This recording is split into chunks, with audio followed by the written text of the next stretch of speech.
Alright, it says here I gotta keep it under 7 minutes. Here goes. Won't be a speed run, but I'll gloss over some things.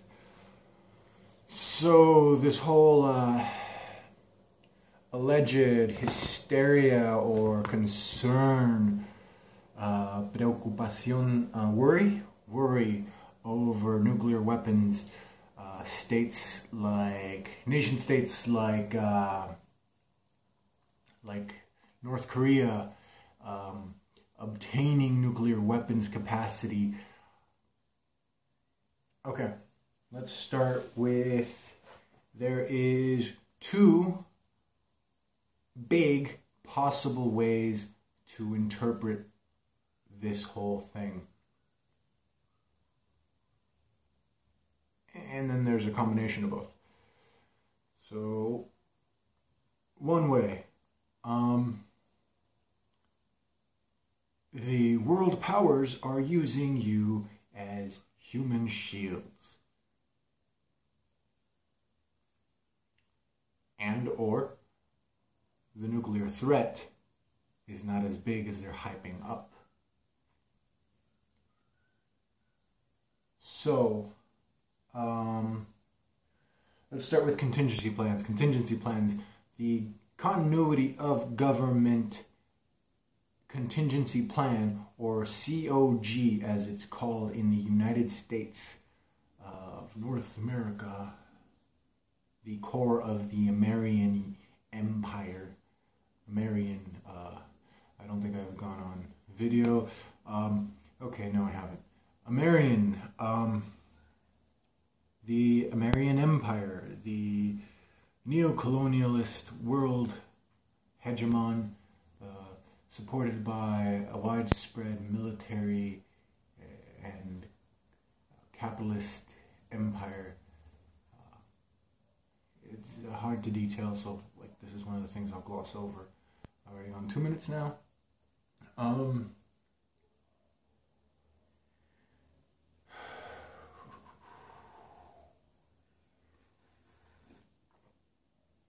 Continuity of government contingency plan, COG. Basically, that's the same type of plan that has the president's Air Force One. It's practically like a flying bunker that could withstand the situations it might be imposed upon by a state of war or crisis. The continuity of government contingency plan includes plans to bunker, to shelter, hide the heads of state, the head of state and the cabinet and members of the cabinet, the families of select government officials. Listen, unless you have some sort of hive mind thing going on, I didn't get uploaded to Lord Dampnut.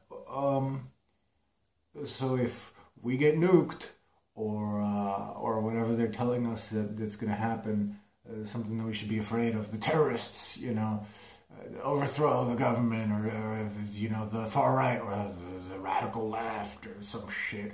I didn't get uploaded. I don't have is he gonna pick up and carry on where I leave off? Are they gonna represent me from that point on?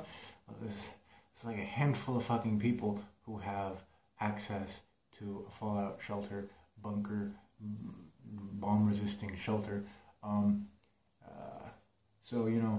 Civil defense seems to have dropped off significantly around the Cold War. It was a lot higher after the Second World War, but it really did drop off, and now there is hardly any, if at all, any municipal, communal, community fallout bomb shelters in case something like that were to go down. Who has private bomb or fallout shelters?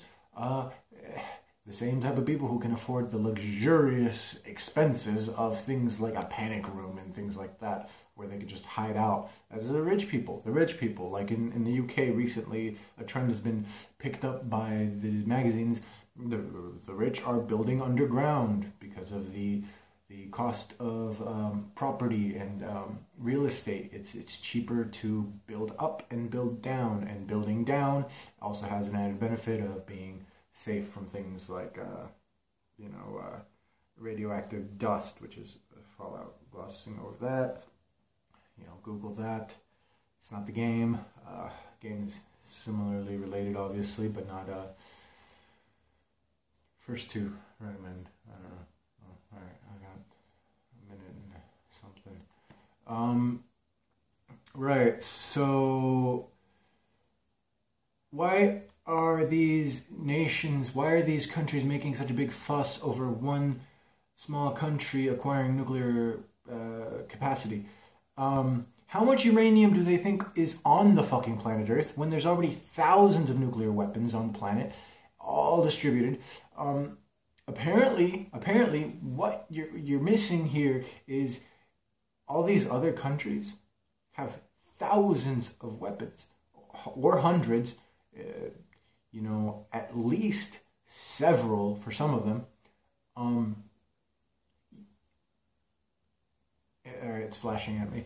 And they're making a big fuss over, a few nukes or one nuke. But they're not making enough fuss to build enough bomb or fallout shelters for everyone that they're trying to scare into reacting and voting and feeling and or allegedly, I don't know, are you hive mind? Are you all in on this? Because I didn't get the fucking memo.